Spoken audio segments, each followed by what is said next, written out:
এইমাত্র পাওয়া বাংলা সংবাদে স্বাগতম। শুরুতে জানিয়ে দেব সংবাদ শিরোনাম, পরে বিস্তারিত। ৭০,০০০ বাংলাদেশি সেনা নিয়ে এবার ফিলিস্তিনিতে ছুটছেন বাংলাদেশ সেনাপ্রধান ওয়াকারুজ্জামান।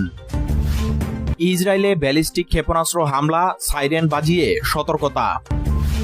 রাফাকে ঘিরে ফেলেছে ইসরায়েল, গাজায় হামলায় আরও জোরদারের ঘোষণা। গাজায় হাসপাতালে চালানো হলো ভয়াবহ ক্ষেপণাস্ত্র হামলা, সরানো হচ্ছে রোগীদের। এবার ইসরায়েলে ভয়াবহ হামলা চালালো হামাস এবং ইয়েমেনের স্বাধীনতাকামী সংগঠন হুতি। এতক্ষণে শুনছিলেন সংবাদ শিরোনাম, এবার বিস্তারিত।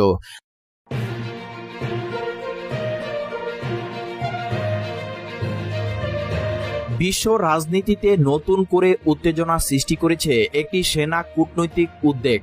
বাংলাদেশ সেনাবাহিনীর ৭০,০০০ সুসজ্জিত, প্রশিক্ষিত এবং প্রস্তুত সেনা যদি ফিলিস্তিনের মুক্তির লক্ষ্যে সরাসরি মাঠে নামে এবং এই মিশনে নেতৃত্বে থাকেন সেনাপ্রধান লেফটেন্যান্ট জেনারেল মোহাম্মদ ওয়াকারুজ্জামান, তাহলে ইসরায়েলের নিরাপত্তা পরিস্থিতি একেবারে পাল্টে যেতে পারে। বাংলাদেশ সেনাবাহিনী আজ আর শুধু আঞ্চলিক সীমাবদ্ধতায় আবদ্ধ নয়। জাতিসংঘ শান্তিরক্ষী মিশনে দশকের পর দশক ধরে অংশগ্রহণের মাধ্যমে তারা অর্জন করেছে আন্তর্জাতিক অভিজ্ঞতা ও সুনাম। আফ্রিকা থেকে মধ্যপ্রাচ্য, হাইতির পাহাড় থেকে কঙ্গোর জল, সবখানেই তারা দেখিয়েছে দক্ষতা, শৃঙ্খলা ও মানবিকতা। আজকের বাংলাদেশ সেনাবাহিনী আধুনিক প্রযুক্তিতে সজ্জিত, ড্রোন অপারেশন, সাইবার ওয়ারফেয়ার ও আধুনিক অস্ত্রশস্ত্র ব্যবহারে পারদর্শী এক বাহিনী। ৭০,০০০ সৈন্য মানে কেবল একটি সংখ্যা নয়, এটি একটি কৌশলগত শক্তি, যার সঙ্গে যুক্ত রয়েছে বাংলাদেশ বিমান বাহিনীর আকাশ পর্যবেক্ষণ ও হামলার সক্ষমতা এবং নৌবাহিনীর বহুমুখী সহযোগিতা। মধ্যপ্রাচ্যে ফিলিস্তিনি জনগণের উপর চলমান দমন পীড়নের প্রতিবাদে বাংলাদেশে একটি আন্তর্জাতিক মানবিক মিশনের অংশ হিসেবে সৈন্য পাঠানোর ঘোষণা দেয়।